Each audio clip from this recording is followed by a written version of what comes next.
नमस्ते। आप सुन रहे हैं रूहानी रातें।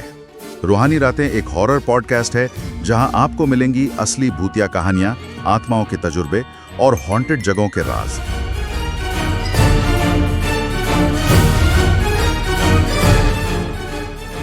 कहानी का पूरा आनंद लेने के लिए हेडफोन का उपयोग करें और बत्तियां बंद कर दें, क्योंकि ये वक्त है रूहानी रातों का।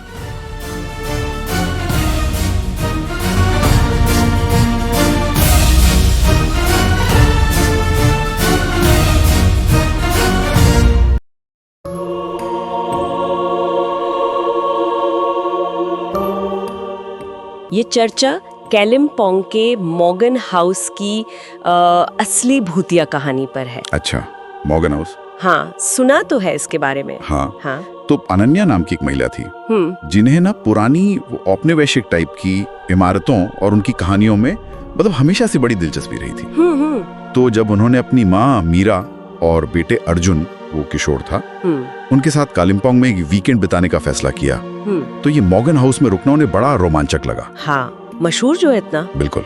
ये डूपिंडारा हिल की ढलानों पर है, हरी भरी। पहले ये एक अमीर व्यापारी जॉर्ज मॉर्गन और उनकी पत्नी एलिजाबेथ का मतलब गर्मियों का घर हुआ करता था। अच्छा। 1930 के आखिर में बना था और वो आईवी लताएं लिपटी हुई दीवारें, बड़े बड़े बरामदे और वहां से कंचनजंगा रेंज के नजारे, कमाल के, बहुत खूबसूरत लगता होगा। हाँ। पर बाहर से जितना सुंदर था, अंदर उतना ही दुखद अतीत था इसका। एलिजाबेथ मॉर्गन की ना अचानक इसी घर में मौत हो गई थी। और उनके पति इतने दुखी हुए कि उन्होंने जल्द ही वो प्रॉपर्टी छोड़ दी। फिर कई सालों बाद पश्चिम बंगाल सरकार ने उसे एक हेरिटेज होटल बना दिया। लेकिन कहानियां ये थी कि एलिजाबेथ की आत्मा वो अब भी वहीं भटकती है। अच्छा, ये है असली कहानी। हाँ, तो ये लोग पहुंचे एक दिन, शरद ऋतु का मौसम था, दोपहर के खाने के ठीक बाद। केयर टेकर थे श्री राणा। उन्होंने स्वागत किया और उन्हें नीचे ग्राउंड फ्लोर पर कमरा दिया, रूम नंबर 7, हॉल के बिल्कुल पास। ओके। और जाते जाते उन्होंने कहा, अगर रात में कुछ बेचैनी लगे ना तो बस फोन कर दीजिएगा। हम लोग डेस्क पर एक बाइबल रखते हैं, अगर कोई मेहमान मांगे तो। अरे, मतलब पहले ही थोड़ी चेतावनी दे दी उन्होंने। हाँ, कुछ वैसा ही। तो पहली शाम डिनर के बाद ये लोग बगीचे में टहलने निकले। रात के कोई 9 बजे होंगे। गार्डन थोड़ा अंधेरा सा था और खामोशी मतलब अजीब सी, अननेचुरल सी लग रही थी। जब वो लौटे ना तो घर भी अजीब तरह से शांत महसूस हुआ। और फिर रात हुई होगी। हाँ, आधी रात के बाद अनन्या की नींद खुली। एक धीमी सी कराहने की आवाज आई, जैसे कोई दर्द में हो। कुछ मिनट बाद वो आवाज फिर आई, इस बार थोड़ी ज्यादा तेज। उसने देखा तो माँ वो भी जाग रही थी और बस छत को देखे जा रही थी। डर गए होंगे वो लोग। बिल्कुल। अनन्या ने उन्हें अपना तकिया दिया और एक अजीब बात, खिड़की भी पूरी तरह बंद नहीं हो रही थी, शायद कोई केबल वगैरह फंसी थी। उस रात माँ बेटी दोनों ही सो नहीं पाई। और अर्जुन बेटा? अर्जुन मजे से सो रहा था, गहरी नींद में। बच्चों की नींद। खैर, अगली सुबह अनन्या की बहन है प्रिया, उन्होंने व्हाट्सएप पर भेजी तस्वीरों पर रिप्लाई किया, अरे तुम लोग यहाँ रुके हो, ये जगह तो भूतिया मानी जाती है। तो उन्हें तब पता चला इसके बारे में, रुकने के बाद? हाँ, तब अनन्या को पता चला एलिजाबेथ मॉर्गन की कथित आत्महत्या के बारे में, और ये भी कि लोकल कहानियों के अनुसार बहुत पहले कोई भूस्खलन हुआ था और हवेली के नीचे लाशें दबी हैं। बाप रे। ये सब सुनकर वो चुपचाप रिसेप्शन पर गई और बाइबल मांग ली। समझ आता है। उस शाम अनन्या ने वो बाइबल मीरा के तकिए के नीचे रख दी। केयरटेकर ने एक रस्म भी बताई थी कि सोने से पहले फुसफुसाना है, यीशु तुमसे प्यार करते हैं, और साम यानी स्तोत्र से कोई आयत दोहरानी है। अच्छा, ये भी करना पड़ा। हाँ, लेकिन दूसरी रात भी पहली रात जैसी ही बीती।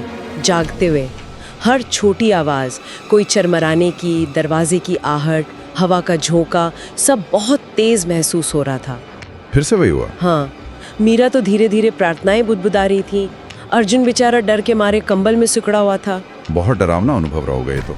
अगले दिन उनका आखिरी दिन था, तो उन्होंने हवेली के गलियारों को देखने का सोचा। वो उस बंद कमरे तक जाने वाली पतली सी सीढ़ी तक भी गए, जहाँ कहते हैं एलिजाबेथ मॉर्गन ने जान दी थी। ओह। दरवाजा बंद था, खुला नहीं।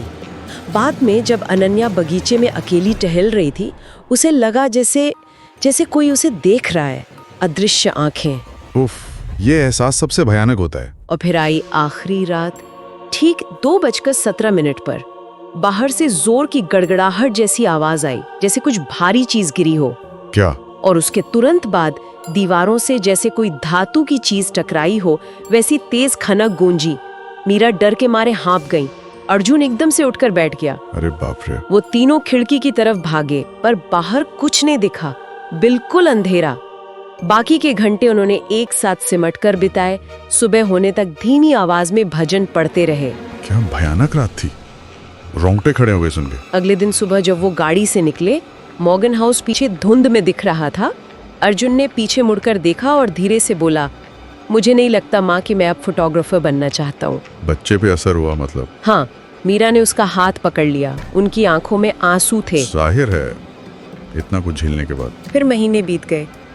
दिल्ली वापस आकर जिंदगी नॉर्मल हो गई, पर कभी कभी जैसे अचानक लाइट चली जाए या दूर कहीं बादल गरजे, अनन्या को एकदम से ठंड सी लगती और वो अनजाने में फुसफुसा देती, यीशु तुमसे प्यार करते हैं। वो डर बैठ गया अंदर शायद।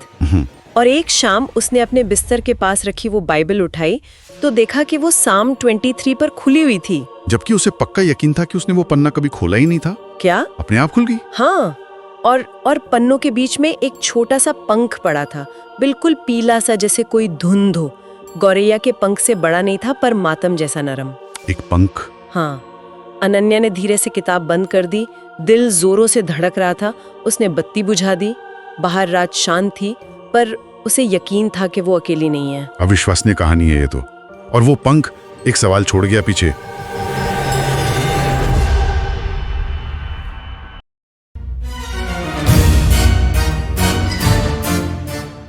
सुनने के लिए धन्यवाद। आप रूहानी रातें सुन रहे थे। रूहानी रातें हर शुक्रवार और शनिवार YouTube पर और हर शनिवार और रविवार Spotify पर सुनें।